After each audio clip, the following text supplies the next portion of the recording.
Mr. President, Your Eminence, distinguished friends, my first trip to Washington in my capacity as Prime Minister coincides with the celebration in the White House of the anniversary of the independence of Greece.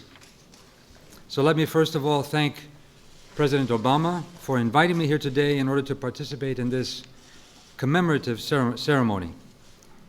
Together we celebrate the proud heritage of Greek Americans. Together we recognize the long-standing friendship between Greece and the United States, and together we reaffirm our common values and principles, our shared desire for freedom, democracy, peace, stability, human rights, and the rule of law around the world. Mr. President, although democracy was born in my country, we have no, nor do we desire to have any patent on it.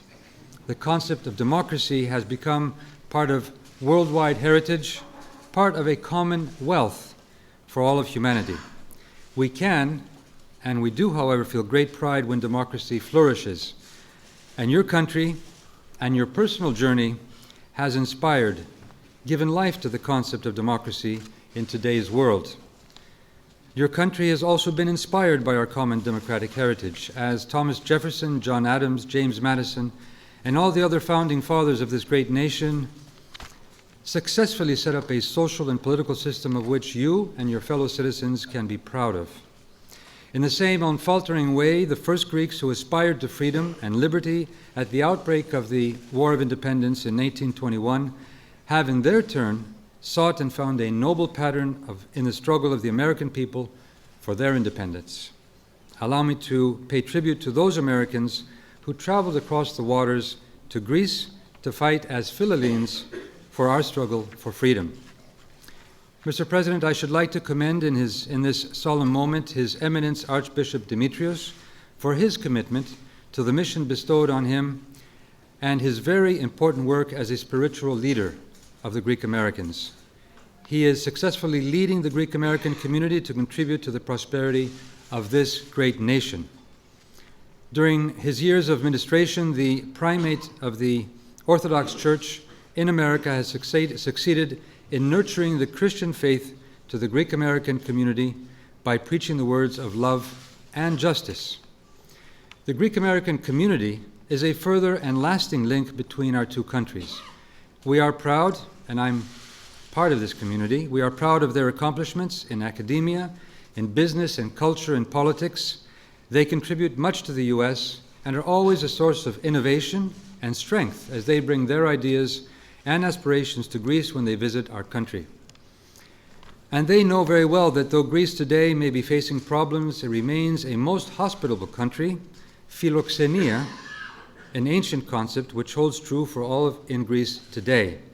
And our people would certainly welcome you, Michelle, and your daughters, Milia and Sasha, to our beautiful country whenever you find it possible. In these difficult times, I would like to thank President Barack Obama for his support and confidence. I can assure you, Mr. President, as I can assure the Greek American community, we are doing what it takes with determination and credibility to steer our economy on a new path, a viable path for the future. Revamping our public administration, health and education system, our tax system, cutting down bureaucracy, opening up for investment, particularly in areas such as the green economy and tourism, but also furthering our strategic role for peace and stability in the Balkans and promoting solutions to conflicts that have festered for long, such as in Cyprus and in Greek-Turkish relations.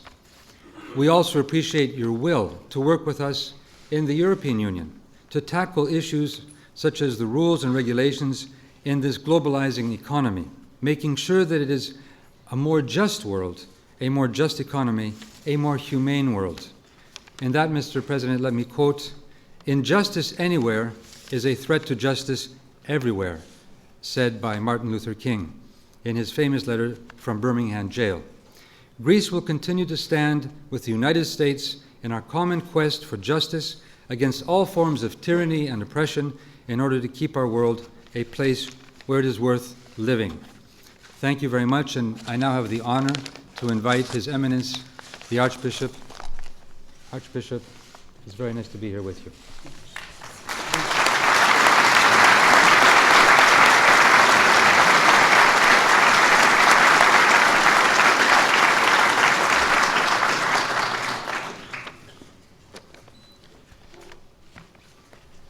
Mr. President, once again, as a Greek American Orthodox community, we have the great honor and privilege to be your guests at the White House on the occasion of the annual celebration of the Greek Independence Day. We are deeply grateful for your kindness and for your commitment to pursue what St. Paul, in his letter to the Philippians, describes as whatever is true, whatever is honorable, whatever is just, whatever is pure, whatever is lovely, and whatever is gracious. It is exactly in the spirit of these words of St. Paul that we experience this celebration at the White House today. We are also happy to have with us, an honor to have with us, the Prime Minister of Greece, Mr. George Papandreou, and his wife, Mrs. Ada Papandreou. Mr. Prime Minister, I'm very honored by your very, very kind words. This is the first time ever, Mr. President, that the Prime Minister of Greece is present in a celebration of Greek Independence Day at the White House. And the fact that the First Lady, Mrs. Michelle Obama, is here also for the first time for a First Lady certainly enhances the joy of the day.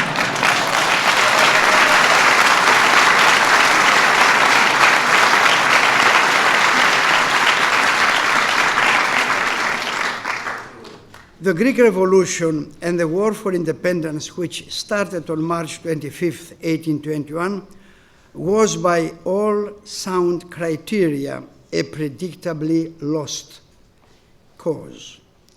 The reasons for such a pronouncement are well known. 4 centuries under occupation by the mighty and relentless Ottoman Empire, barely organized revolutionaries far outnumbered by huge and well-organized armed forces, limited weapons and ammunition, and a hostile reaction by some strong European countries. Yet, against all odds and pessimistic predictions, the heroic revolutionaries of 1821 achieved the impossible. They were victorious. They defeated a mighty empire and established, after 4 centuries of foreign occupation, a free and independent state, the new Greek state. This truly amazing achievement became a reality, first, thanks to the soul of the fighters, a soul dominated by faith in God and by faith in their destiny to live free and independent.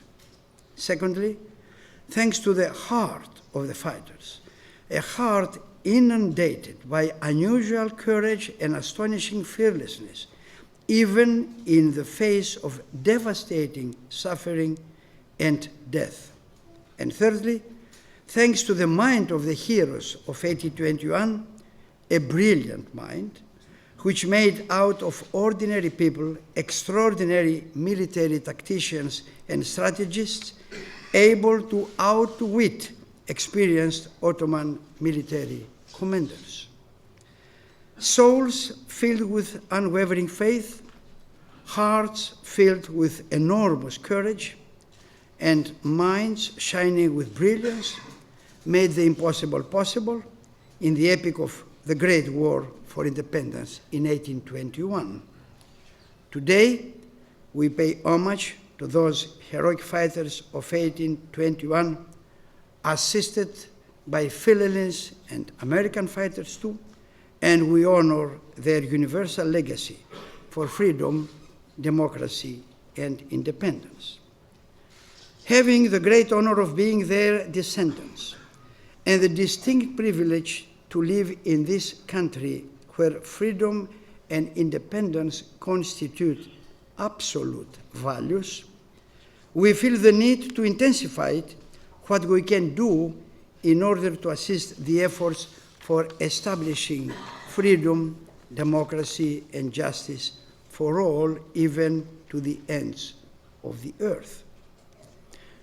Mr. President, we are gratefully aware of and we are with you in your persistence and commitment to promote globally those absolute values, especially in the sensitive areas of the Far, the Middle, and the Near East Asia.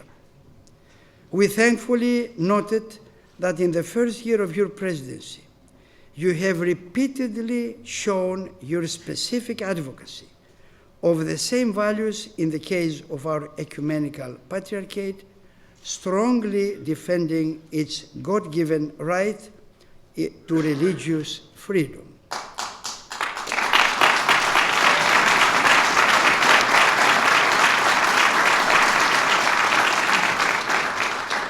We rely on your continued and dynamic support until, with the help of the omnipotent God, the expected good results are obtained.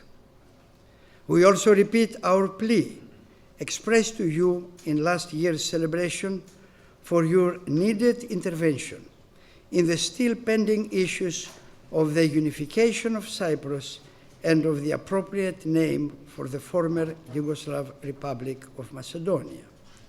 Our plea for these issues is accompanied by our warm prayers for the leaders of our people and the people of Greece, the land which gave democracy and universal values to the world.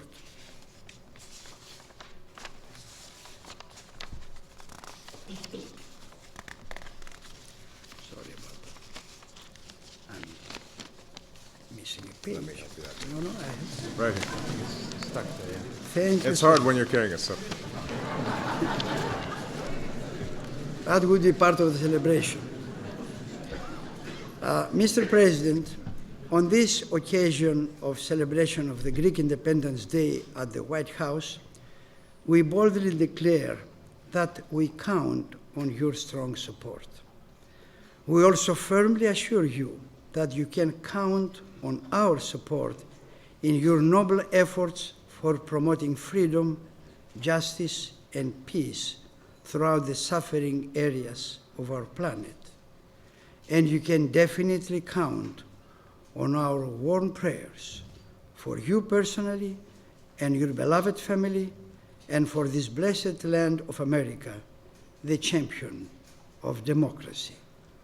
Thank you once again, Mr.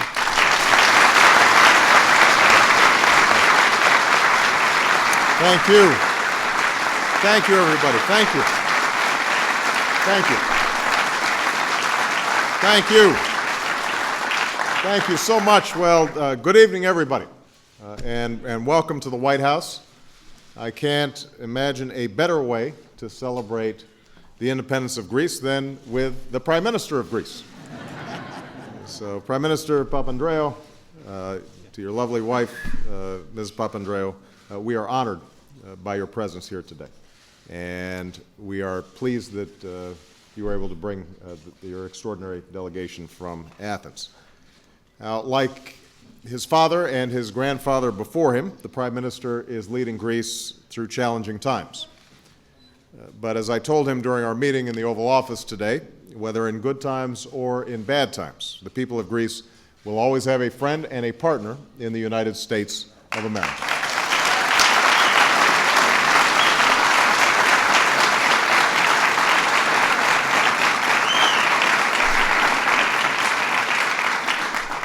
Thank you, Your Eminence, for your very kind introduction and for the wisdom and compassion that has always defined your ministry. Archbishop Demetrios marks his second decade guiding the Greek Orthodox Church and community in America, 4 decades as a bishop, and recently his 82nd birthday, and he is looking really good. So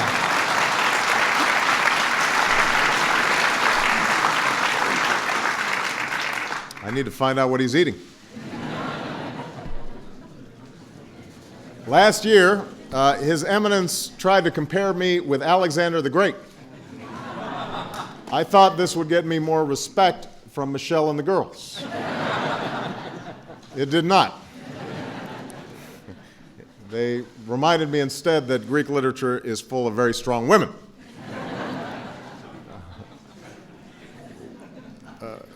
I want to acknowledge the fact that we're joined by leaders who have strengthened the bonds between us, including our ambassador, Kakarelis, and from Cyprus, Ambassador Kakouris. Please stand up. Do we have other ambassador there? We have some outstanding members of Congress who are here, and we've got at least one potential member of Congress. Alexei, stand up, from the state of Illinois.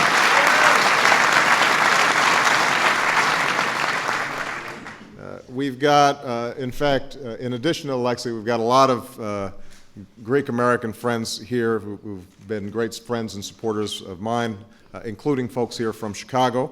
I think we've got just about all of Greektown here. And we also have some of the outstanding Greek Americans who are serving in my administration.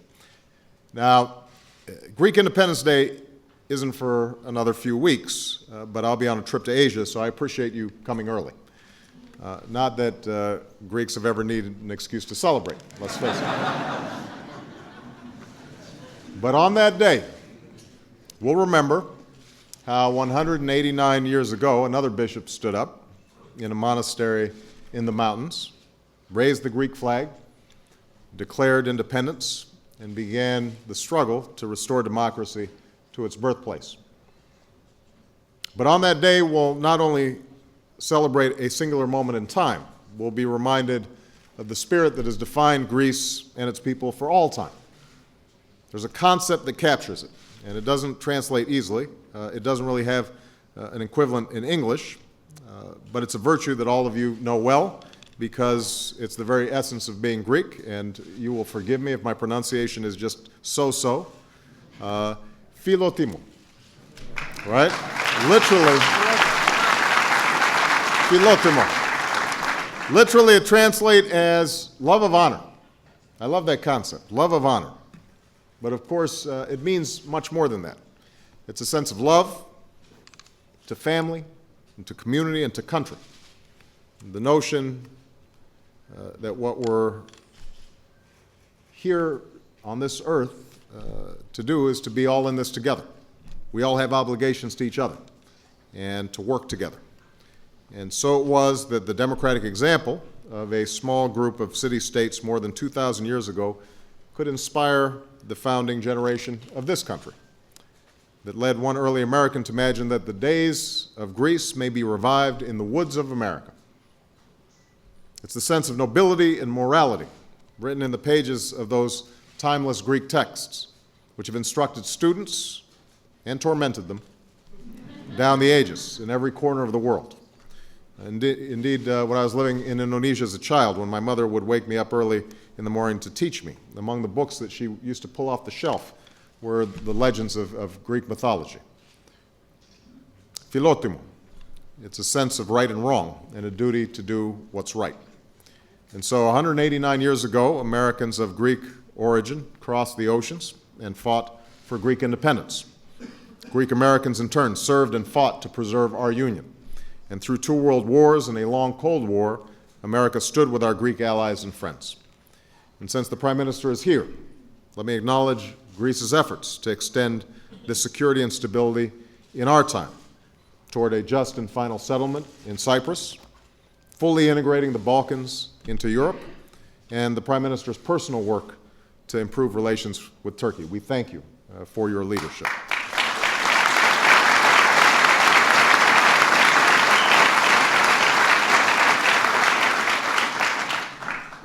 And let me commend Greece, our close NATO ally, for standing up for the security and opportunity of people around the world, from the Balkans to Afghanistan, where Greek service members are helping to give people who have known too much war the chance to live in peace and security.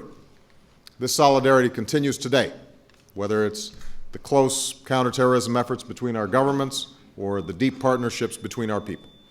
Indeed, as the Prime Minister and I discussed this afternoon, Greece's participation in the visa waiver program will strengthen security in both our countries And whether it's to do business or visit family and friends, it will now be easier for our Greek friends to visit the United States.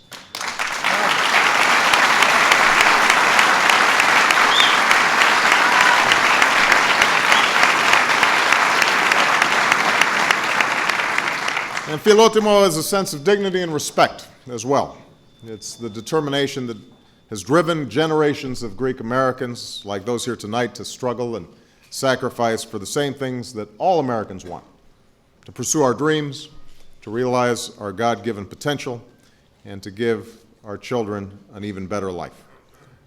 That's the simple hope that caused a bishop to raise that flag on a mountaintop so many years ago. That's the profound sense of friendship that will guide our work in the years ahead. Because what one patriot of Greek independence wrote to John Quincy Adams nearly 200 years ago remains true today. We are friends, co-patriots, and brothers. So thank you all for coming. God bless you. God bless America. And Zito y Alex.